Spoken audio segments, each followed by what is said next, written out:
আরআরএম still নিবেদিত DBC নিউজের নিয়মিত আয়োজন সংবাদ সম্প্রসারণে সবাইকে স্বাগত জানাচ্ছি। আমি মজুমদার জুয়েল। দিনে বাছাই করা সংবাদ এবং এর পর্যালোচনা নিয়ে সংবাদ সম্প্রসারণে আজ অতিথি হিসেবে স্টুডিওতে আছেন ঢাকা বিশ্ববিদ্যালয়ের কলা অনুষদের ডিন অধ্যাপক ডক্টর এম সিদ্দিকুর রহমান এবং দৈনিক আমার দেশের ব্যবস্থাপনা সম্পাদক জাহেদ চৌধুরী। দুজনকে স্বাগত জানাই আজকে আমাদের স্টুডিও। জাহেদ চৌধুরীকে দিয়ে শুরু করি। আজকে সেনাপ্রধানের বক্তব্য মোটামুটি সারা দেশের টক অব দ্য কান্ট্রি, এরই মধ্যে দুপুরের পর থেকে যখন তিনি কথা বলেছেন এবং তিনি কয়েকটি বক্তব্য রেখেছেন, 9 মিনিটের উপরে বক্তব্যের প্রত্যেকটা বক্তব্য সিগনিফিকেন্ট বলেই মনে করা হচ্ছে। প্রথম বক্তব্য নিয়ে আমরা হেডলাইন করেছি, সেটি নিয়ে একটু কথা বলতে চাই। নিজেরা কাদা ছোড়াছুড়ি করলে বিপন্ন হবে সার্বভৌমত্ব। কাদা ছোড়াছুড়ি বলতে নিজেদের রাজনৈতিক দল, নিজেদের মধ্যে নিজেদের একে ওকে দোষ করা। উনি একদম ক্লিয়ার করে বলেছেন বিষয়গুলো। আপনি কীভাবে দেখেন তার বক্তব্যকে? আপনাকে ধন্যবাদ। শুরুতেই আমি 25শে ফেব্রুয়ারি 2009 সালে পিলখানা ম্যাসাকারে বিডিআর হত্যাকাণ্ডের ঘটনায় যে 57 জন সামরিক অফিসার প্রাণ দিয়েছিলেন, সহ মোট 74 জন প্রাণ দিয়েছিলেন, তাদের স্মৃতির প্রতি শ্রদ্ধা জানাচ্ছি এবং শহীদ সেনা দিবসে আজকে তাদেরকে পুরো জাতি গভীর শ্রদ্ধার সাথে স্মরণ করেছে। এই শহীদ সেনা দিবসের একটি অনুষ্ঠানে রাওয়া ক্লাবের হেলমেট হলে যে প্রোগ্রামটি হয়েছিল, সেখানেই আমাদের সেনাপ্রধান জেনারেল ওয়াকারুজ্জামান বক্তব্য রেখেছেন এবং বিভিন্ন টেলিভিশন চ্যানেল, ইউটিউব চ্যানেল, বিভিন্ন জায়গায় এটা লাইভ সম্প্রচারিত হয়েছে। আমিও অনুষ্ঠানটি দেখেছি। তো এখানে অনেকগুলো বিষয় আপনি যেমনটি বলেছেন উনি প্রাসঙ্গিকভাবেই নিয়ে আসছেন।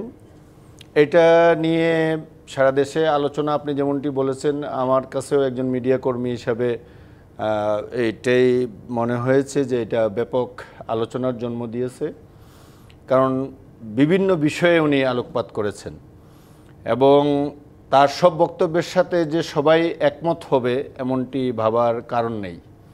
যে উনি যা বলেছেন টপ টু বটম সারা দেশের 18 কোটি মানুষ একমত হবে তা ভাবার কারণ নেই। তবে তার বক্তব্যে আলোচনার খোরাক আছে এবং অনেক কথাই উনি বলেছেন এটা দেশের মানুষের কথা। আমি সবার কথা বলবো না, কিন্তু অনেক লোকই এরকম চিন্তা করছে যে দেশে ঠিক এই মুহূর্তে যে একটা পরিস্থিতি বিরাজ করছে আমরা দেখছি, যেটা আপনি শিরোনামে আপনাদের নিয়ে আসছেন, যে কাদা ছোড়াছুড়ি করলে স্বাধীনতা সার্বভৌমত্ব বিপন্ন হবে। সেটা হয়তো উনি চূড়ান্ত কথাটি বলেছেন, স্বাধীনতা সার্বভৌমত্ব বিপন্ন হওয়াটা অনেক বড় জিনিস। তবে আমাদের রাষ্ট্রীয় স্থিতিশীলতা এবং রাষ্ট্রের উন্নয়ন এবং গণতান্ত্রিক প্রক্রিয়া এটা যে বাধাগ্রস্ত হবে এটা বলার অপেক্ষা রাখে না। এবং এটা অনেকেই ফিল করছেন যে এটা মাঝে মধ্যে এমন পর্যায়ে চলে যাচ্ছে যে একটা ভয় এবং আতঙ্কের সৃষ্টি করছে এটা মানুষের মনে, সাধারণ মানুষের মনে। তো সেই দিক বিবেচনা করলে উনি এটা যথার্থই বলেছেন যে সবাইকে আর একটু রেস্ট্রেইন করা, সবাইকে বিশেষ করে যারা জুলাইয়ের গণ অভ্যুত্থানের শরিক এবং মূল স্টেক হোল্ডার, ছাত্র, রাজনৈতিক দলের নেতৃবৃন্দ, সেনাবাহিনী, এইভাবে যদি আমি 3টে সেগমেন্টে ভাগ করি, ছাত্র জনতা, রাজনৈতিক নেতৃবৃন্দ এবং সেনাবাহিনী, এই 3টে যদি স্টেকে ভাগ করি তাহলে আমি বলবো যে এই 3টা স্টেকের মধ্যে যারা ছিলেন শুধুমাত্র আওয়ামী লীগ ছাড়া এবং ফ্যাসিজমের সহযোগীরা ছাড়া অন্যরা সবাই ঐক্যবদ্ধভাবে দেশে একটা ফ্যাসিবাদকে পরাজিত করে একটা গণতান্ত্রিক পরিবেশ ফিরিয়ে নিয়ে আসছেন এবং এই গণতান্ত্রিক অভিযাত্রায় বাংলাদেশ সেনাবাহিনী খুবই গুরুত্বপূর্ণ একটা ভূমিকা পালন করেছে। জেনারেল ওয়াকারুজ্জামানের নেতৃত্বে 5ই আগস্টের যে ঘটনা, জুলাইয়ের যে গণ অভ্যুত্থান, এই গণ অভ্যুত্থানের সেনাবাহিনীর একটা সক্রিয় ভূমিকা রয়েছে অভ্যুত্থানকারীদের পক্ষে। সেই হিসাবে উনি সেনাবাহিনীর সেনাপ্রধান হিসাবে স্বাভাবিকভাবেই উনি সামগ্রিক যে 8-9 মাসের যে ঘটনা বলি, উনি এমন মন্তব্য করেছেন যে এনাফ ইজ এনাফ। তো এইরকম মন্তব্য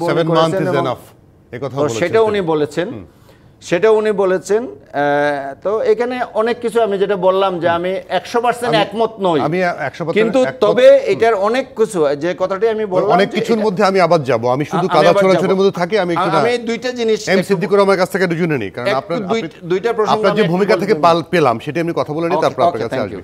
এম সিদ্দিকুর রহমান, যে কাদা ছোড়াছুড়ি সেনাবাহিনীর প্রধান আসলে কোনটা মানে উল্লেখ করার চেষ্টা করেছেন, কাকে মিন করেছেন, সেটি অনেক ধরনের ব্যাখ্যা হতে পারে, কিন্তু আমাদের কাছে এরকম নয় যে জাহেদ চৌধুরী যেটি বললেন যে এই ফ্যাসিজম বিরোধী আন্দোলনে যারা স্টেক হোল্ডার তাদের মধ্যে একে অন্যের প্রতি কাদা ছোড়াছুড়িটাই বেশি হচ্ছে, আপনার কাছে তেমন হয় না? ধন্যবাদ আপনাকে জুয়েল, এবং আমার সাথে জাহিদ ভাই আছেন এবং দর্শক যারা দেখছেন সবাইকে শুভেচ্ছা। এবং ওনার মতো আমিও আজ যে 25 ফেব্রুয়ারি আমাদের জাতীয় শহীদ সেনা দিবস, গতকাল সরকার যেটি ঘোষণা করেছেন, যাদেরকে উদ্দেশ্য করে এই দিবসটি ঘোষণা করা হয়েছে সেই পিলখানা হত্যাকাণ্ডে শাহাদাত বরণকারী সেনা কর্মকর্তা এবং অন্যান্যদের প্রতি বিনম্র শ্রদ্ধা জানিয়ে শুরু করছি। একটু আগে উনি যে কথাটি বলেছেন এবং আমরাও যেটা চিন্তা করি যে আমাদের একটা রক্তাক্ত ছাত্র জনতার গণ অভ্যুত্থানের মধ্য দিয়ে ফ্যাসিজমের পতন হয়েছে, একটা সরকার ক্ষমতাচ্যুত হয়েছে, সরকারের প্রধানমন্ত্রী সহ সরকারের সংশ্লিষ্ট তারা পলায়ন করে যেতে বাধ্য হয়েছে। বাংলাদেশের গণতন্ত্রের মানে পুনরায় যে আমরা বলবো যে একটা অভিযাত্রা শুরু হয়েছে। এবং আপনি এবং একটু আগে উনি যেটি বলেছেন এবং আমরা সকলেই জানি যে এই প্রক্রিয়াটি কিভাবে সম্পন্ন হয়েছে। এদেশের ছাত্র জনতা, রাজনৈতিক দল সকলেই একটা কাতারে দাঁড়িয়ে তারা এই সরকারকে উৎখাত করার জন্য আন্দোলন করেছে এবং সেটি অত্যন্ত রক্তাক্ত একটা অভ্যুত্থানের মধ্য দিয়ে এটি চূড়ান্ত বিজয় অর্জন করেছে। কিন্তু আমরা দেখেছি যে আমাদের এই ঘটনার পর একটু আগে উনি যেটি বলছিলেন স্টেক হোল্ডারদের মধ্যে প্রথমত হলো আমাদের যে জাতীয় পর্যায়ে রাজনৈতিক দলগুলো আছে তাদের মধ্যে এক ধরনের নিজেদের এজেন্ডা বাস্তবায়ন প্রশ্নে একটা মতবিরোধ দেখা দিয়েছে এবং তারা কথা বলেছে তত্ত্বাবধায়ক সরকারের ভূমিকাকে প্রশ্নবিদ্ধ করা বা তাদের কথাবার্তায় প্রশ্নবিদ্ধ হয় এমন আচরণও আমরা দেখেছি। এবং সাম্প্রতিক সময়ে যেটি হয়েছে যে এই 24-এর ছাত্র জনতার গণ অভ্যুত্থানে যে ছাত্র সমাজ সামনের কাতারে থেকে নেতৃত্ব দিয়েছে তাদের মধ্যেও একটা কিন্তু বিরোধ, এবং এই দিন যত গেছে সেই বিভেদ তত বৃদ্ধি পেয়েছে। আপনি কুয়েটের ঘটনা বলেন, তারপরে আমাদের এমসি কলেজের ঘটনা বলেন, সেইখানে ছাত্রদের যে অবস্থা সেইগুলোর পরিপ্রেক্ষিতে অভিযোগ পাল্টা অভিযোগ, সংবাদ সম্মেলনের মাধ্যমে, রাজপথের মাধ্যমে অভিযোগ পাল্টা অভিযোগ, এবং সেইখানে কেবলমাত্র সরকারের ভূমিকা না। আজকে আরেকটা কথা সিগনিফিকেন্টলি উনি বলেছেন, সেটা হচ্ছে যে আপনারা অন্ততপক্ষে সেনাবাহিনীকে এবং আমার ভূমিকাকে প্রশ্নবিদ্ধ উনি যেন না করে সেই কথাটাও কিন্তু তিনি হুঁশিয়ারি উচ্চারণ করেছেন। এখন আমরা যারা এই গণতান্ত্রিককামী মানুষ বা আমরা যারা মনে করেছি যে একটা রক্তাক্ত গণ অভ্যুত্থানের মধ্য দিয়ে যে ফ্যাসিজমের পতন হয়েছে, বাংলাদেশের একটা নতুন গণতন্ত্রের অভিযাত্রা শুরু হোক, আমাদের মনের মধ্যেও কিন্তু রাজনৈতিক দলগুলোর কর্মকাণ্ডকে কেন্দ্র করে এক ধরনের উনি যেটা বলেছেন প্রশ্ন উত্থাপিত হয়েছে। কিছুটা সংশয়ের মধ্যে, সংশয় না আমাদের শঙ্কার মধ্যেও আমরা মানে যাচ্ছি। তো এই অবস্থায় কেউ কেউ কিন্তু সেনাবাহিনীর ভবিষ্যৎ মানে ভূমিকা সম্পর্কে আগাম মন্তব্য করছেন। এমনকি আমি গত পরশুদিন একটা টক শোতে ছিলাম, সেখানে আমার সহ আলোচক তৃতীয় শক্তির মানে উত্থানের আশঙ্কা উনি সেখানে উচ্চারণ করে বসেছেন। এবং এই তৃতীয় শক্তি বলতে তিনি কি বুঝিয়েছেন আমরা তো এগুলো ধারণা করতে পারি। তো এই রকম একটা বাস্তবতার মধ্যে আমাদের আজকের সেনা প্রধানের যে বক্তব্য, এবং আপনি যেটা বলেন যে এই 24-এর ছাত্র জনতার গণ অভ্যুত্থানের চূড়ান্ত সাফল্যের ক্ষেত্রে আমাদের সেনাবাহিনীর যে গৌরবময় ভূমিকা, জাতির ক্রান্তিকালে সবসময় তারা যে ভূমিকাটি পালন করে থাকেন, সেই সেনাপ্রধান আজকে এই 6 মাসের আমাদের যে রাজনৈতিক দলগুলোর মধ্যে পরস্পরের ব্যাপারে বিষোদ্গার, আক্রমণ, পাল্টা আক্রমণ, বাকযুদ্ধ যেটিগুলো হচ্ছে, সেটাতে দেশের মানুষের মতো তিনিও হয়তো তার বাহিনীর মধ্যেও হয়তো একটা মানে কি বলবো যে অসন্তোষ তৈরি হয়েছে। তার কথার মধ্য দিয়ে সেই অসন্তোষের বহিঃপ্রকাশ ঘটেছে এবং তিনি কথাগুলো কিন্তু খুব সহজ ভাষায় বলেন নাই, তিনি একেবারে হুঁশিয়ারি উচ্চারণ করেছেন যে আজকে বডি ল্যাঙ্গুয়েজ অন্যরকম, হুঁশিয়ারি উচ্চারণ করেছেন যে এই ধরনের কর্মকাণ্ড আমাদের গণতন্ত্রের যে অভিযাত্রা সেটাকে যেরকম মানে বাধাগ্রস্ত করবে, আমাদের স্বাধীনতা সার্বভৌমকেও বিপন্ন করতে চাইবে, এবং সেটা দেশপ্রেমিক সেনাবাহিনীও যেমন চাইবেন না, আপনি কেউ আমরা চাইব না। ওই কাদা ছোড়াছুড়ি যেরকম জাহেদ চৌধুরী আমি আপনার কাছে ছোট করে নেই যে সেখানে হচ্ছে মানে যেটা এমসি দিকুর রহমান উল্লেখ করলেন না, আমি সেটা একটু উল্লেখ করে জানতে চাই যে ছাত্র এবং রাজনৈতিক দল, বিশেষ করে ছাত্র এবং বিএনপি, তাদের মধ্যে কিন্তু ওই যে আন্দোলনে কে করেছে, কে নেতৃত্ব দিয়েছে, যেমন বিএনপি থেকে শুরু করে অন্যান্য বিরোধী দলগুলো কিন্তু গত 15-16 বছর ধরে সরকারের বিরুদ্ধে আন্দোলন ছিল, কিন্তু ছাত্ররা বলতে চায় যে আপনারা তো কিছু করতে পারেন নাই, আমরা এসব করে দেখেছি। এই যে কাদা ছোড়াছুড়ি, এটাও তো এক ধরনের দৃশ্যমান এখন, সেটাকে আপনি কিভাবে দেখেন? না, আমি আপনার এই প্রশ্নের উত্তর দিচ্ছি। আমি সেনাপ্রধানের বক্তব্যের এই অংশটাকে আরেকটু যদি ইলাবোরেট করি দুইটা পয়েন্টে। ওই জায়গাটা আমি একটু পরে যাই, কারণ আমি এটা নিয়ে আরো আলোচনা আচ্ছা ঠিক আছে, যদি পরে যেতে চান তাহলে পরে। এটার বিষয়টা হলো যে দেখেন, এটা সত্য যে চূড়ান্ত আন্দোলনে ছাত্ররাই নেতৃত্ব দিয়েছে এবং তারা যেভাবে বুক চেতিয়ে বুলেটের সামনে দাঁড়িয়েছে, এইটা বিএনপি পারে নাই। বিএনপি 29শে আগস্ট চেষ্টা করেছিল। আগে একবার রোড টু ডেমোক্রেসি মনে আছে যে একবার বেগম জিয়াকে যখন বালুর ট্রাক দিয়ে আটকে দেওয়া হয়েছিল, উনি বের হতে পারেন নাই, তখন একটা কর্মসূচি ছিল তাদের আগে। এবং 28শে অক্টোবরেও সর্বশেষ এই নির্বাচনের আগে 3 মাস আগেও যেটা ঢাকার চলো চলো ঢাকা চলো কর্মসূচি তারা ডিক্লেয়ার করেছিল, সেই দিনও পল্টনের সমাবেশটা কিন্তু পুলিশ এবং সরকারি বাহিনী এটা ভেঙে দিয়েছিল। সেই দিনও কিন্তু তারা পারে না। বিভিন্ন পর্যায়ে তারা কিন্তু 15-16 বছর আন্দোলন সংগ্রাম করেছে, যেটা বলা হয় যে 60 লক্ষ নেতাকর্মীর বিরুদ্ধে মামলা দেওয়া হয়েছে। মামলার সংখ্যাও এরকম মানে কয়েক লক্ষ মামলা দেওয়া হয়েছে এবং মামলায় যারা আসামি সেই সংখ্যাটা 60 লক্ষ বলা হয়ে থাকে। তো এটা তো সত্য, এবং জীবন দিয়েছে, প্রাণ দিয়েছে, পঙ্গুত্ব বরণ করেছে, গুম খুনের শিকার হয়েছে। তো বিএনপি বলেন, জামাত বলেন, কিংবা তাদের ছাত্র সংগঠন বলেন, তারা কিন্তু 15-16 বছর থেকে সরকারের বিরুদ্ধে আন্দোলন সংগ্রামে ছিল এবং এটার ধারাবাহিক একটা প্রক্রিয়া। কিন্তু চূড়ান্ত প্রক্রিয়ায় দাবিদার অবশ্যই ছাত্ররা নেতৃত্ব দিয়েছে, কিন্তু পেছন থেকে রাজনৈতিক দলগুলা এক বাক্যে তাদের ছাত্র সংগঠন বলেন আর তাদের মূল দল বলেন, চূড়ান্ত পর্যায়ে সবাই কিন্তু একাকার হয়ে গেছে। যখন 9 দফা থেকে এটা 1 দফাতে রূপান্তরিত হয়েছে, তখন কিন্তু অন্যরা সাধারণ মানুষের নেমে আসছে এবং এটাই সত্য, এটাই বাস্তবতা। এটাকে কেউ অস্বীকার করার উপায় নাই। এটা ছাত্ররা কি দাবি করলো আর বিএনপি কি দাবি করলো, দেশের মানুষ তো এটা সাক্ষী, রাজসাক্ষী। সুতরাং আপনি দাবি করে টেলিভিশন চ্যানেলে এসে বলে কিংবা রাস্তায় বক্তৃতা দিয়ে, মানুষ তো সচেতন, এখন তো জানার সুযোগ আছে, মানুষ জানে কে কি করেছে। সুতরাং এইটা আপনি জোর করে যার যা পাওনা যে যতটুকু করেছে, এটা কাদা চোরাচুরির পর্যায়ে এটা যাওয়ার বিষয়টা না। এখানে আরো কিছু বিষয় না, এই কাদা চোরাচুরির বিষয়টা আরো কিছু বিষয় আসছে। এটা শুধুমাত্র যে আমরা আন্দোলনের ভূমিকাটা নিয়েই কাদা চুরি তা না, কি আসছে, আগে সংস্কার হবে না আগে নির্বাচন হবে।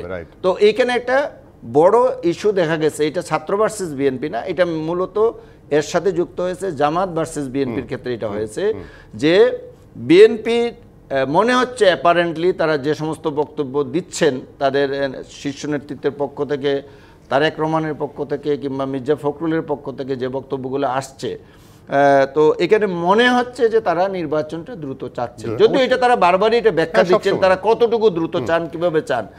অন্যদিকে তারা বলছেন যে জামাতে ইসলামী কিংবা ছাত্রদের পক্ষ থেকে যে সংস্কারটা একটা পর্যায়ে গিয়ে তারপরে তারা নির্বাচন দিতে চান। তো এই ডিবেটটা অনেকটা কমে আসছে যখন আমাদের প্রধান উপদেষ্টা মোটামুটি এখন ডিসেম্বরের নির্বাচনের পক্ষে আছেন। যদিও গতকাল প্রেস সেক্রেটারি আমরা একটা বক্তব্য দেখেছি যে এটা আবার উনি নতুন করে আরেকটা কথা বলেছেন যে এটা মার্চ পর্যন্ত যেতে পারে। তো ডিসেম্বর পর্যন্ত কিন্তু সর্বশেষ যে মির্জা ফখরুল সাহেব প্রধান উপদেষ্টার সাথে বৈঠক করেছেন, ওখানে কিন্তু উনি বলা যায় যে উনি অনেকটা কবুল করে এসছেন যে ডিসেম্বরে নির্বাচন হলে বিএনপির মেজর কোনো আপত্তি নেই। এখানে এম সিদ্দিকুর রহমান ওই জায়গাটায় একটু ফোকাস করতে চাই যে এই যে নির্বাচন নিয়ে বা কথা কাটাকাটির এই পর্যায়ে জামাতের কথা যেহেতু আসলো, জামাত বলছে যে মাস্টারমাইন্ড ছিনিয়ে নেওয়ার চেষ্টা করছে কোনো কোনো দল, এরকম মন্তব্য আসছে। মানে কে এই আন্দোলনের মাস্টারমাইন্ড ছিল 24-এর, সেটিও তো এক ধরনের কাদা ছোড়াছড়ি বা এক ধরনের ঝগড়া বিবাদ তৈরি লেগেই আছে কিন্তু এখনো। আমরা এটা আগেও বলেছি যে এই বিপ্লবের সফলতার ক্ষেত্রে মূল দায়িত্ব পালন করেছেন, সেটা নিয়ে তো এক ধরনের কাদা চোরাচুরি আছে। একটু আগে জাহিদ ভাইয়ের বক্তব্যের মধ্য দিয়ে এটি কিন্তু স্পষ্ট হয়েছে।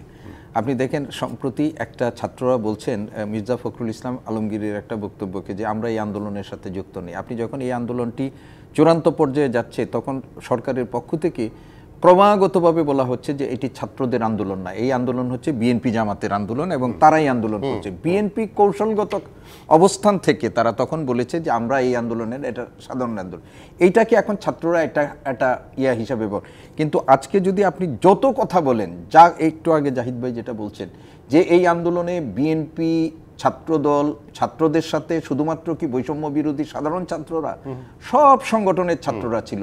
শিবির কি তখন বলেছে যে আমরা শিবিরের প্ল্যাটফর্ম থেকে আন্দোলন করছি? অথচ দেখা যাচ্ছে যে তারা বৈষম্য বিরোধী আন্দোলনের যে সমন্বয়কদের মধ্যে তাদেরও একটা বড় অংশ সেখানে ছিল। রাজপথে তো আমরা ছাত্রদলের নেতাকর্মীদের দেখেছি, অন্য বাম সংগঠনের নেতাকর্মীদেরকে দেখেছি, ছাত্রদের মধ্যে সবাই করেছে। এখন এই বিতর্কটা একটা অহেতুক বিতর্ক। এই বিতর্কটা নিয়ে আমাদের মূল অনেক বিষয়কে, যেগুলোকে নিয়ে গঠনমূলক বিতর্ক হওয়া দরকার, যেগুলো নিয়ে আমাদের রাষ্ট্রের ভাবনার মধ্য দিয়ে করার দরকার, সেগুলো হারিয়ে যাচ্ছে। তবে আমার মনে হয় এই যে বৈষম্য বিরোধী ছাত্র আন্দোলনের এবং তাদের নাগরিক জাতীয় কমিটি, রাজনৈতিক দলটি যদি আত্মপ্রকাশ করে, তাহলে কিন্তু সবারই একটা পরিচয় হবে। এখন বৈষম্য বিরোধী ছাত্র আন্দোলন মানেই হলো এরা নির্দলীয়, এবং ক্যাম্পাসে তারা দীর্ঘদিন ছাত্র রাজনীতি নিষিদ্ধের জন্য এখন তারা সংগঠন করছে। এখন তাদের এই দাবি থেকে তাদের নিজেদের সরে আসতে হবে। এবং বাংলাদেশের ক্যাম্পাসের যে রাজনীতি, সেই রাজনীতির যে মানে একটা ইয়ে আছে, এই নিয়ে তারা এখন তাদের যে রাজনৈতিক দলটি যখন আত্মপ্রকাশ করবে, তখন রাজনৈতিক দলের যে কর্মকাণ্ড এবং সেগুলোর মধ্যে দিয়ে অনেক বিতর্ক, কিন্তু এখন তারা যেগুলো করতে পারছিল বা করছেন সেগুলো আর করার সুযোগ হবে না। তবে আমাদের যেটি মানে কনসার্ন যেটি হচ্ছে যে আমরা তো যে কোনোভাবে চাই যে এত মানুষের রক্তপাতের পর কারো এই মানে কৃতিত্ব জাহির, কারো কৃতিত্ব দাবি, এই নিয়ে মানে কাদা ছুড়াছুড়ি, এই নিয়ে তাদের মানে বাকযুদ্ধের মধ্য দিয়ে আমাদের মূল লক্ষ্য, সেই লক্ষ্য থেকে যেন কেউ মানে ফিরে না আসে, এবং জুলাই বিপ্লবের স্পিরিটটা যেন সেটা হচ্ছে মূল কথা। আমরা এবং সেনাবাহিনীর প্রধানের আজকের যে বক্তব্যটা দিতে চেয়েছে, আমরা তো চাই নাই যে এই ধরনের বক্তব্য ওই জায়গা থেকে আসুক। এই সেনাপ্রধানের বক্তব্যে আবার আসবো, কারণ তিনি বেশ কিছু স্পেসিফিক শুরুতে যেটা বললেন, তার মধ্যে আরো একটু বিশ্লেষণ করবো। আমরা ছোট্ট বিরতি নিয়ে আসি। দর্শক, RRM স্টিল নিবেদিত সংবাদ সম্প্রসারণে একটা বিরতি, সঙ্গে থাকবেন। বিরতির পর আবারও স্বাগত। RRM স্টিল নিবেদিত সংবাদ সম্প্রসারণে আমাদের সঙ্গে স্টুডিওতে আছেন ঢাকা বিশ্ববিদ্যালয়ের কলা অনুষদের ডিন অধ্যাপক ডক্টর এম সিদ্দিকুর রহমান খান এবং দৈনিক আমার দেশের ব্যবস্থাপনা সম্পাদক জাহিদ চৌধুরী। এম সিদ্দিকুর রহমান খান, সেনাবাহিনীর প্রধানের কথা নিয়ে কথা বলছিলাম আমরা। তিনি একটি সিগনিফিকেন্ট কথা বলেছেন যে পুলিশ বাহিনী, বিডিআর বা সেনাবাহিনী, এই সংস্থাগুলোর যে বিভিন্ন গোয়েন্দা সংস্থা আছে প্লাস সংস্থা, তারা দেশে যত ভালো কাজের সঙ্গে ছিল, খারাপ কাজের সঙ্গে কিছু লোক ছিল। সুতরাং ঢালাওভাবে অভিযোগ করে তাদেরকে ডিমোরালাইজ করা ঠিক হবে না, তাহলে আইনশৃঙ্খলা পরিস্থিতি সঠিকভাবে চলবে না। জি, আমি ওনার সাথে সম্পূর্ণ একমত। ভালো মন্দ মিলেই আমাদের যে কোনো জায়গায়, আপনি বলেন সিভিল অ্যাডমিনিস্ট্রেশন বলেন, যে কোনো জায়গায় বলেন, কিন্তু গত কয়েক বছরে মানে এক দশকের বেশি সময় ধরে মন্দ লোকের সংখ্যাটা অনেক বেড়ে গিয়েছিল। এবং এটি যে ওই বাহিনী সংশ্লিষ্ট মানুষগুলো তা না, সরকার যখন চায়, রাষ্ট্র যখন, সরকার আর রাষ্ট্র তো আমাদের দেশে এক হয়ে যায়, যদিও এটা এক হওয়া উচিত না, যখন চায় তখন এই বাহিনীর লোকদের মধ্যেও উচ্চাভিলাষ তৈরি হয়, তাদেরকে ব্যবহার করা হচ্ছে।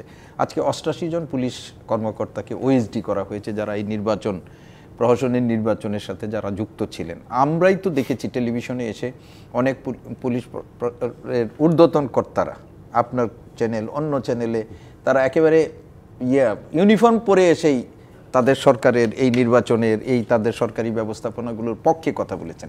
এখন আমি ওনার সাথে একমত যে এইভাবে যদি ঢালাওভাবে যদি সবাইকে মানে অভিযুক্ত করা হয়, তাহলে আপনি লোকটা কোথায় পাবেন, কাকে নিয়ে আপনি কাজ করবেন? মন্দের মধ্যে যারা ভালো আছে অন্ততপক্ষে তাদেরকে শুদ্ধি প্রক্রিয়ার মধ্য দিয়ে তাদেরকে দিয়ে কাজ করান, এবং ক্রমাগতভাবে যদি আমরা এক ধরনের কথা বলতে থাকি, তাহলে এটা নিঃসন্দেহে এটার একটা তো নেতিবাচক প্রতিক্রিয়া হয়, এবং এটা আমরা দেখতেও পাচ্ছি। আজকে আপনি দেখেন রাস্তাঘাটে পুলিশ তাদের দায়িত্ব পালন করছে, কিন্তু কোথাও তারা নিজের থেকে প্রোঅ্যাক্টিভ হচ্ছে না। এবং এই যে আইন শৃঙ্খলা রক্ষা বা আইন শৃঙ্খলা পরিস্থিতির যে এই অবনতি বা এইটা হচ্ছে, আমরা অনেক কথা বলতে পারি, ষড়যন্ত্র আছে, থাকবে ষড়যন্ত্র, কিন্তু ষড়যন্ত্র প্রতিহত করার দায়িত্ব হলো সরকারের। মানুষের জানমালের নিরাপত্তা নিশ্চিত করার দায়িত্ব হলো সরকারের। কিন্তু আপনি অন্যের কাজে বেশিক্ষণ দোষ দিয়ে তো পারবেন না, এটা তখন আর মানুষ এটাকে গ্রহণ করবে না। তো সেই কারণে যিনি এটা বলেছেন, উনি এটাও একটাও বলেছেন, বিডিআর কিলিং নিয়েও উনি বলেছেন যে এই হত্যাকাণ্ডের সাথে বিডিআর জড়িত, এটাকে বাট ইফ দো এইসব দিয়ে কোনো বলার কিছু নেই, এটা করতে হবে। এখন যেটা আমরা মনে করি যে সেটি হলো যে পুলিশ, তারপরে আপনার বিডিআর, সেনাবাহিনী, এটা আমাদের রাষ্ট্রের অঙ্গশক্তিরই অন্যতম। অবশ্যই এদের মধ্যে যতগুলো মানে ইয়ে আছে, ওদেরকে দানব বানানোর ক্ষেত্রে যারা ভূমিকা রেখেছেন তাদেরকে আপনি করেন। হ্যাঁ, এবং আমি এই যে আপনি ধরেন নির্বাচনের সাথে যুক্ত থাকার কারণে কয়েকজন ডিসিকে অলরেডি মানে চাকরিচ্যুত করা হয়েছে, কাউকে ওএসডি করা হয়েছে। আমি মনে করি ঠিক আছে, এগুলো করা উচিত, কিন্তু একই সাথে এদেরকে দিয়ে এই কাজগুলো যারা করিয়েছে তাদের বিরুদ্ধে যদি আপনি ব্যবস্থা না নেন, চিফ ইলেকশন কমিশনার থেকে শুরু করে কমিশনের সাথে যারা যুক্ত ছিলেন তারও উপরে যদি অন্যদের, তাহলে এই বেচারা ছোটদের বিরুদ্ধে যদি আপনি খালি ব্যবস্থা নিয়ে যান, তাহলে মানুষের মনের মধ্যে প্রশ্ন। আমি এই জায়গাটা আমি জাহিদ চৌধুরীর কাছে শুনতে চাই যে এই যে পুলিশের বাহিনীর কথা বলছি আমি, আপনি যদি পুলিশের আইজিপি হন, আমাকে যদি অর্ডার দেন, আমি তো করতে বাধ্য, সেটাও তো একটা বিষয় আছে। আইজিপি বা তার উপরে যারা আছে তাদের বিচারগুলো করেন। একেবারে সাধারণ পুলিশ, তাদের উপরে যে পরিমাণ মানে কি বলবো, এটা মামলা থেকে শুরু করে সব কিছু হচ্ছে, সেটি শুধু কি তারা নিজেকে জাহির করার জন্য করেছে? অর্ডার বাস্তবায়নও করেছে কিন্তু। অবশ্যই অবশ্যই আমি প্রফেসর সিদ্দিকুর রহমানের সাথে অনেকটাই একমত। উনি যে বিষয়টি বলছেন আমি একমত, পাশাপাশি সেনাপ্রধান যে বক্তব্য দিয়েছেন। তবে আমি একটি কথা এখানে শুরুতেই বলতে চাই যে বিভিন্ন বাহিনী কিংবা গোয়েন্দা সংস্থা এগুলা বাংলাদেশে আসে, সক্রিয়ভাবে কাজ করছে বলেই বাংলাদেশ স্টেবল আছে। এই যে একটি কথা উনি বলেছেন, কারণ আমি স্টেবল, এই জায়গাটা কোন জায়গায় স্টেবল আছে? আপনি 15 বছর যারা স্বৈর শাসন চালালো বাংলাদেশে, ফ্যাসিজম কায়েম করলো, শেখ হাসিনার যে ফ্যাসিজম, এই ফ্যাসিজমের সহযোগী যে সমস্ত গোয়েন্দা প্রধান ছিলেন, যে সমস্ত গোয়েন্দা সংস্থা কাজ করেছে, তাদেরকে আপনি যদি চিহ্নিত না করেন, তাদের যদি বিচারের মুখোমুখি না করেন, এই স্টেবল তো স্টেবল নয়। আপনি যদি এখন স্পষ্ট করে ওনার বক্তব্য যদি এই লাইনটাও আসতো, আমরা আরও খুশি হতাম। ব্যক্তিগতভাবে এটা আমার মতামত। উনি যদি বলতেন যারা এই সময় অপরাধ করেছে, যারা গুম খুনের সাথে সংশ্লিষ্ট ছিল, যারা রাজনৈতিক নেতৃবৃন্দকে গুম করেছে, হ্যাঁ, তাদেরকে আমরা কঠিন এবং কঠোর শাস্তির মুখোমুখি করব, তাহলে আমার মনে হয় এটা একটা পূর্ণতা পেত। ওই জায়গাতে আমার মনে হয় যে এটা বললে আমরা আরো বেশি আশান্বিত হতাম। বলেছেন যে যারা অপরাধের সঙ্গে যুক্ত তাদের শাস্তি, অবশ্যই উনি বলেছেন, কিন্তু এটা আরো স্পষ্ট করে যদি উনি বলতেন, তবে উনি সামগ্রিকভাবে যে কথাটি বলছেন আমরাও এটা আশা করি এবং ওনার বক্তব্যের সাথে আমরা একমত পোষণ করি যে এই বাহিনীগুলার এদেরকে মরালি বুস্ট আপ করার দরকার আছে। এই সংস্থাগুলোকে বুস্ট আপ না করলে আমার দেশের স্বাধীনতা সার্বভৌমত্ব বিপন্ন হতে পারে। কিন্তু খারাপ লোকদের বাদ দিয়ে তাদেরকে উপযুক্ত দৃষ্টান্তমূলক শাস্তির মুখোমুখি করে, আইনি প্রক্রিয়ার মাধ্যমে তাদেরকে শাস্তির মুখোমুখি করে। আরেকটি কথা উনি বলেছেন এখানে যে সেনাবাহিনীর মধ্যে যারা এই সময়ের মধ্যে অন্যায়ভাবে চাকরিচ্যুত হয়েছে কিংবা যাদেরকে প্রমোশন দেওয়া হয়নি, সেগুলোর জন্য একটা লেফটেন্যান্ট জেনারেল নেতৃত্বে একটা কমিটি করে দিয়েছে এবং এই কমিটির অ্যাক্টিভিটিসগুলো উনি মনিটর করছেন। এটা খুবই ভালো উদ্যোগ। আমি মনে করব যে এই কমিশন কিংবা কমিটি যেটাই আছে তার মাধ্যমে ওনার কাছে যে সুপারিশ আসছে উনি বলছেন এগুলোকে উনি এন্ডোর্স করছেন। এটা খুবই ভালো কথা, এটা আসার কথা, বিশেষ করে যারা ডিপ্রাইভড হয়েছে ওই সময়। কিন্তু যারা খারাপ লোক ছিল তাদের চিহ্নিত করে তাদেরকে শুধুমাত্র বরখাস্ত করা, চাকরিচ্যুত করা নয়, তাদের রাষ্ট্রীয় আইনের আওতায় এনে তাদের উপযুক্ত এবং দৃষ্টান্তমূলক বিচারের মুখোমুখি যদি অন্তর্বর্তীকালীন সরকার কিংবা বর্তমান সামরিক সেনাবাহিনী কিংবা সামরিক বাহিনীতে যারা আছেন কর্তৃপক্ষ, তারা যদি এটা করতে পারেন, দেশের মানুষের তারা প্রশংসা পাবেন, অবশ্যই পাবেন। আর আইন শৃঙ্খলার বিষয়টা যেটা উনি বলছেন, কিংবা এই প্রসঙ্গে আমি একটু বলি, যেখানে যেটা বলছেন 30,000 সেনাবাহিনী তারা রোটেটলি ডিউটি করছে। এখন পুলিশ 2 লক্ষ পুলিশ যদি দায়িত্ব পালন না করে, বিজিবি যদি ঠিকমতো দায়িত্ব পালন না করে, তাহলে তারা যদি ডিমোরালাইজ হয়, আমার এই 30,000 সেনাবাহিনী দিয়ে তো আমরা ওই সিচুয়েশন ট্যাকল করতে পারবো। ইটস ট্রু, কিন্তু সেনাবাহিনীকেও বুস্ট আপ থাকতে হবে, তাদেরকে অ্যাক্টিভ লোকজন দেখতে চায় যে তারা যে কোনো জায়গায় যতটুকুই আছে তারা অ্যাক্টিভ পার্টিসিপেশন করবে। যে কথাটা প্রফেসর সিদ্দিক বলেছিলেন যে প্রোঅ্যাক্টিভ হতে হবে, প্রোঅ্যাক্টিভ হতে হবে এক্স্যাক্টলি। এবং আইন শৃঙ্খলা আমি 30 সেকেন্ড যুক্ত করতে চাই এইটুকু, যে সেনাবাহিনীকে একটা ম্যাজিস্ট্রেসি পাওয়ার দিয়ে আপনি রাস্তায় রেখেছেন। এই সেনাবাহিনী ম্যাজিস্ট্রেসি পাওয়ার পরেও যদি তারা যদি মানে আমরা বলবো নির্লিপ্ত থাকে, তাহলে কিন্তু সেনাবাহিনীর ইমেজ মানুষের কাছে ক্ষুণ্ণ হয়ে যাবে।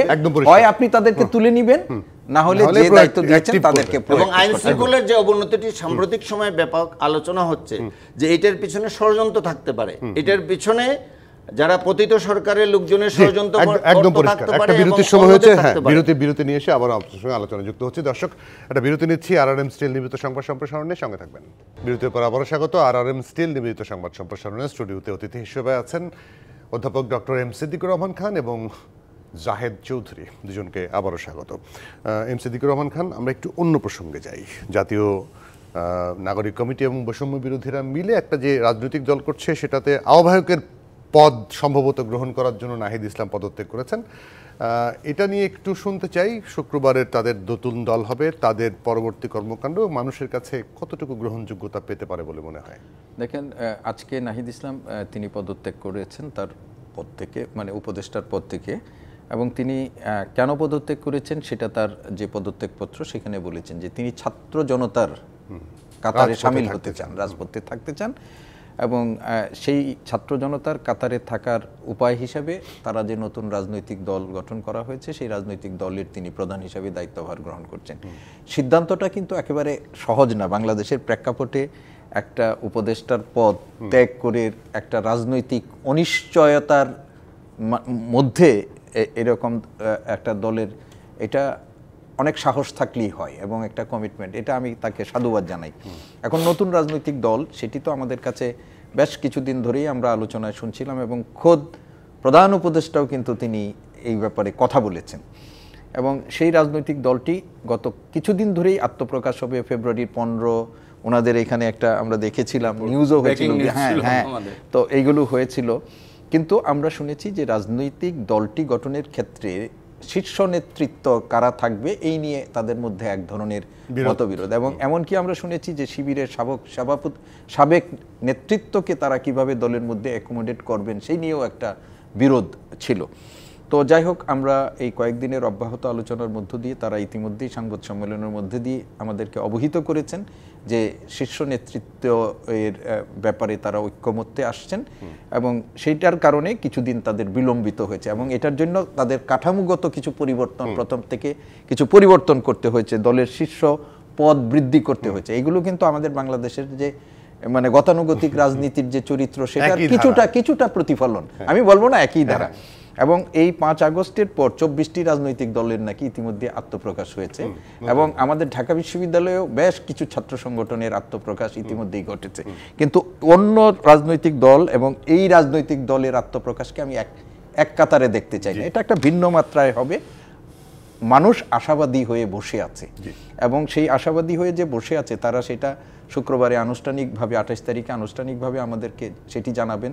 দলের কি লক্ষ্য উদ্দেশ্য, দলের কি নাম এবং ভবিষ্যতের রাজনীতির রূপরেখা কি হবে সেটা হয়তো শুক্রবারে সবকিছু আমরা বুঝতে না পারলেও মোটা দাগে আমরা বুঝতে পারবো। আমি শেষ করতে চাই শুধু এটাই যে আমরা কোনো গতানুগতিক রাজনৈতিক দল এবং সেই রাজনৈতিক দলের পরিণতি আমাদের এই 54 বছরে যা হয়েছে এর মধ্য দিয়ে আমরা সেটা চাই না। আমরা চাই তারা রাজনীতিতে কিছু নতুন কিছু আমাদেরকে উপহার দেয়। এখানে অবশ্যই আমরা নতুন রাজনৈতিক দলকে স্বাগত জানাই, এবং তারা যেহেতু জুলাই আন্দোলনে নেতৃত্ব দিয়েছে অবশ্যই আমরা স্বাগত জানাই। কিন্তু খেয়াল করে দেবেন, কিছুক্ষণ আগে একটি সেমিনারে দুদক সংস্কার কমিশনের প্রধান টিআইবির নির্বাহী পরিচালক ইফতেখারুজ্জামান বলেছেন, অভিযোগ করেছেন যে বৈষম্য বিরোধীরা এর মধ্যে চাঁদাবাজি এবং মামলা বাণিজ্যে জড়িয়ে পড়েছেন, যেটি তাদের জন্য ঠিক নয় এই মুহূর্তে দল গঠনের পর। তাহলে মানে আসলে এই রাজনৈতিক ধারার মধ্যে কি গা ভাসিয়ে দিচ্ছি কিনা আমরা? আমার মনে হয় যে শুরুতে আমি নতুন রাজনৈতিক দল ছাত্ররা করতে যাচ্ছে, মূলত তাদের যারা জুলাই আন্দোলনে নেতৃত্ব দিয়েছে, ছাত্ররা চূড়ান্ত পর্যায়ের আন্দোলনে যারা নেতৃত্ব দিয়েছিল তারাই এই রাজনৈতিক দলটি করতে যাচ্ছে, এবং এর সমন্বয়করাই মূল দায়িত্বে থাকছেন। এবং তারই অংশ হিসেবে আজকে তথ্য এবং আইসিটি বিষয়ক মন্ত্রণালয়, দুটি গুরুত্বপূর্ণ মন্ত্রণালয়ের দায়িত্বে যিনি ছিলেন, উনি তার পদ ছেড়ে দিয়ে রাজনৈতিক দলে যোগদানের এবং এটা নেতৃত্ব দেওয়ার জন্য, কনভেনার হিসেবে দায়িত্ব নেওয়ার জন্য এই পদটি ছেড়েছেন, এবং শুক্রবারে তারা নতুন দল আনুষ্ঠানিকভাবে আত্মপ্রকাশ করবে। এবং এখানে আমরা ইতিমধ্যেই জেনেছি যে এই আন্দোলনের 4 জন মুখ্য সংগঠক যারা নাহিদ ইসলাম ছাড়াও সার্জিস, হাসনাত এবং মাসুদ থাকছেন, পাশাপাশি নাগরিক কমিটির এটার মেম্বার সেক্রেটারি হিসেবে আক্তার থাকছেন, জুনায়েদের নাম আপনি যেটা বলছেন নাসিরউদ্দিন পাটোয়ারির নাম আসছে। এরকম 4 জন এবং এরপরে 9 জন 6 জন তারপরে 9 জন এরকম কোর গ্রুপে যারা থাকছেন, তো এরা সবাই এই জুলাই আন্দোলনের নেতৃত্বে ছিলেন। আমরা তাদের সফলতা কামনা করি প্রাথমিকভাবে। আপনি যে প্রশ্নটি করেছেন এইটা দেখেন যে তাদেরকে এই প্রশ্নটি যদি করেন, আমি জানি না যে ইফতেখারুজ্জামান এটার কোনো তালিকা দিয়েছেন কিনা, সুনির্দিষ্টভাবে অভিযোগগুলো কার কার বিরুদ্ধে সেটা বলছেন কিনা, কিন্তু ইতিপূর্বে আমরা মিডিয়া এটা দেখেছি অনেকের নামে অভিযোগ এসেছে। এখন একটি রাজনৈতিক দলের কর্মীদের নামেও একই ধরনের অভিযোগ আছে। এখন তারা কিন্তু কোনো রাজনৈতিক প্ল্যাটফর্মে ছিলেন না। মানে আমি যেটা বলতে চাচ্ছি, তাদের বিরুদ্ধে সাংগঠনিকভাবে ব্যবস্থা নেওয়ার সুযোগটাও তুলনামূলকভাবে কম। কিন্তু কেউ যদি এইরকম কর্মকাণ্ডের সাথে জড়িয়ে পড়ে, তাকে দল থেকে সংগঠন থেকে বহিষ্কার করলো কিনা, তাদের বিরুদ্ধে ব্যবস্থা নেওয়া হলো কিনা, এটা হলো মুখ্য বিষয়। কেউ জড়িয়ে যেতেই পারে। এখানে আপনি 152 জন সমন্বয়ক ছিল, আপনি 152 জন সৎ সবাইকে পারবেন না, এক পাল্লায় মাপা কিন্তু যাবে আপনি ব্যবস্থা নিলেন কিনা, এটাকে নিন্দা জানালেন কিনা, এবং সরকারের তরফ থেকে কেউ যদি এরকম অপরাধ করে থাকে এটা ক্রিমিনাল অফেন্স হিসেবে ব্যবস্থা নেওয়া হলো কিনা, এগুলো হলো মুখ্য বিষয়। এগুলো মুখ্য বিষয় যে এইগুলো করা হচ্ছে কিনা, কিংবা সরকারি তরফ থেকে এখানে কোনো লেকিংস আছে কিনা। আমার মনে হয় যে মানুষের ইয়েটা থাকবে এটাই। আর আপনি যদি এই রাজনৈতিক দল গঠন করার পরে এমন কাউকে আপনার দলের ভাইটাল পদে না নেন, যার সম্পর্কে দেখেন রাজনীতি করতে গেলে শুধু আমি অপরাধ করিনি, কোর্টের মাধ্যমে প্রমাণ করেন আমি অপরাধ করছি, এইটা বললে হয় না। পিপুলস পারসেপশনটাও থাকতে হয় যে না, এই লোকটা সৎ, এই লোকটা অপরাধ করে না, চাঁদাবাজি করে না, এরকম একটা পারসেপশন দরকার পড়ে আপনি যখন পলিটিক্স করবেন। এটা আপনি আমি বলতে পারি, কিন্তু এটা এই ক্ষেত্রে আমি একটি ভালো লক্ষণ আমি দেখি যে বিশেষ করে নাহিদ ইসলাম, আমি এটা প্রশংসা করতেই হয়। আমার সময় একদম শেষ, অনেক ধন্যবাদ। নিয়ে বিতর্কটা খুবই কম। হ্যাঁ, অনেক ধন্যবাদ, কৃতজ্ঞতা আমাদের সঙ্গে দেওয়ার জন্য। দর্শক, এই ছিল RRM স্টিল নিয়মিত সংবাদ সম্প্রসারণে। সঙ্গে